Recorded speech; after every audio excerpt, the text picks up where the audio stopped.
Comment est-ce que tu as vécu mon master et est-ce que tu as des conseils pour les étudiants?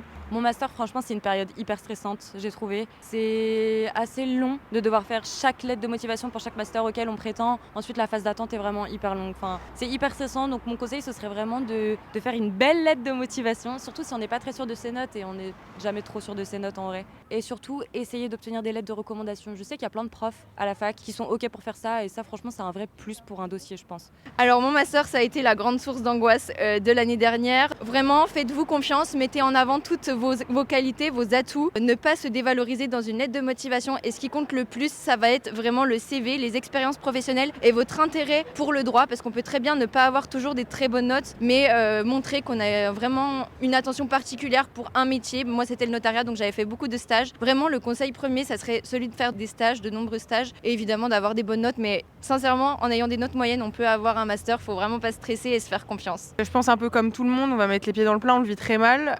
C'est quelque chose qui est quand même dur mentalement de se dire qu'on est un peu sélectionné sur des choses qui sont assez en même temps personnelles et impersonnelles. Lettre de motivation, CV, notes. Le plus important, moi, c'est de se dire qu'il faut croire en soi-même, de se dire que de toute façon, nos candidatures, elles peuvent pas changer au dernier moment. Les dossiers sont envoyés, les lettres sont écrites. Le meilleur conseil que je donnerais, c'est détachez-vous un petit peu.